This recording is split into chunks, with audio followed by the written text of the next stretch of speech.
Grand National Roadster Show, Pomona, California, day 2. Now, what do most of these cars here at the show have in common? Well, they're all made out of metal, and you got to shape that metal. Who do you want to go to? Lazze. How you doing, Lars? What's happening, man? Good, thank you. How are you? I'm very good. Now, you are the master of metal, the guru. You've shaped all this stuff, and you actually manufacture all these machines as well as work on them. I developed most of those tools by myself, and then we produced them in-house. Because I couldn't find the machine to do the job that I wanted, so then I made them instead. It's that old adage, if you want something done right, you got to do it yourself. Yes, exactly. So what I'm going to do now, I'm going to change these dies here to a little narrow one, so we can make the flames. And what you've got there, Lars, is just a skateboard wheel. Yeah, this is a skateboard wheel, and it was one of the students that gave me an idea how to, with a skateboard wheel, and just play with it, and I didn't know what to expect from it. And I put it in my bead roller and tried to play with it, and it comes out amazing profiles. It really grabs the metal really nicely, smooth, obviously. Yeah, and you can go into a point with many different beads, and you don't destroy the first bead. Gotcha. Yeah, all right, let's see. You're going to change it out.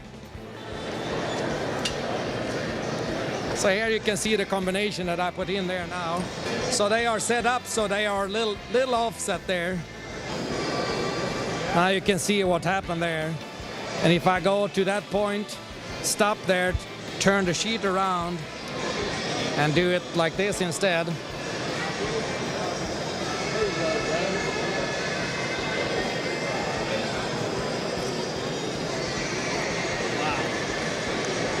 That's amazing. Yeah, women, they love these flames. They love it.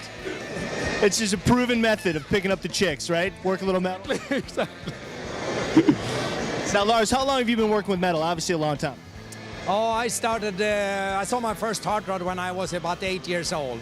And when I was a kid, I could bend the metal 2-dimension, but over a vise or over in a brake, but I couldn't bend it 3-dimension.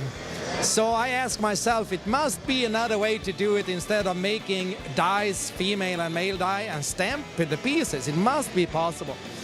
But then later in life, I find out a little about the English wheel, you know, and then I made my first one. It worked okay, but I know it could be better if I develop it a little more. So the one that I have now is number 6 that I developed. And tell us a little bit more about that. You've got the English wheel, you've got the shrinker, the stretcher. Obviously nothing you had worked with before satisfied you, so you developed your own machines. Yeah, I made them a little different, so they work a little different, so they do the job that I wanted them to do. So I can control the sheet. And off of this, you developed classes that people can take to teach them how to manipulate metal. Yeah, we offer hands-on classes, step 1 class and step 2 class. On the step 2 classes, we're making a car body from scratch, from flat sheet. Let's take it one at a time.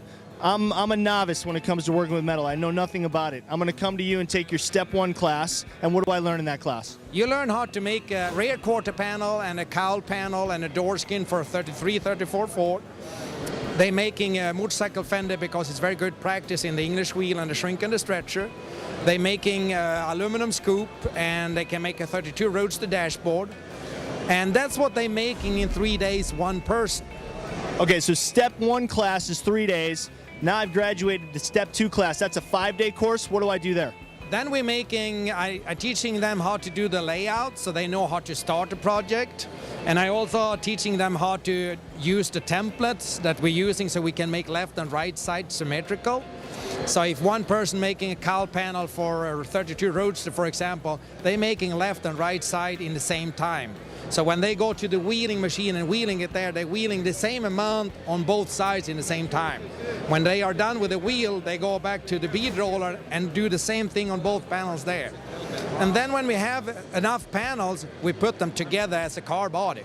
And so in step 2 class, you're actually having your students create an entire 32 Roadster body. Yeah, we do that in 3 students, make the whole outer skin for a 32 Roadster body in 5 days from flat sheet. And that's another thing you've got to remember. All of this metal work is being done from flat sheets of steel. And you normally work with the 9-gauge steel? Yeah, normally 19 gauge. If we're using aluminum for an AC Cobra or 41 Willys coupe, we're using 63 thousandths aluminum. And you can see this picture of the Willies that's back here on the banner. You guys made that from scratch. Yeah, we made that from scratch. We actually made 3 41 Willys coupes in aluminum. Well, tell us more about the school. It's Lazze Metal Dreams is the name of it. How did you get the idea to start? My dream was to build my own stuff, and I figured out little by little. And then when people saw what I did when I restored cars in Sweden, how can you do that, they said to me. And that's when I figured out that I could start teaching. There was a demand for this. People want to learn from you, and you obviously have it just, you were born with this skill. It looks like that, yeah. I can tell you just by watching him in the 5 minutes that we've been standing here that you were definitely born with this skill. How long have you been in America? I have been here for a little more than 3.5 years now. Well, and obviously your business has really taken off in that short amount of time. Yeah, I have people from Australia, New Zealand, Brazil, Spain, Europe. So it's. But the next step I'm going to do now is I'm going to make this accessible for all people all over the world. And how are you going to do that? We're making a new website now with videos so people can learn step by step and a longer education for 1 year online. So I'm making videos step by step, and then we're making instruction manuals so people can learn this all over the world. And you were also telling me that Boyd Coddington sent a couple guys to you, and you were featured on an episode of American Hot Rod.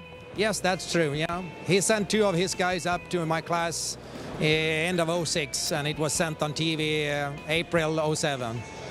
So you must get a lot of guys who are building cars coming to you to make sure that their panels are perfect when they're coming to you, because you're obviously the expert with shaping metal. Yeah, the metal do what I want, so that's that's all we need. Well, Lars, give us another example. Take a piece of the flat metal, and maybe we can hit each one of your machines here. Let's start with the English wheel and see what we can do. This is pretty cool, isn't it?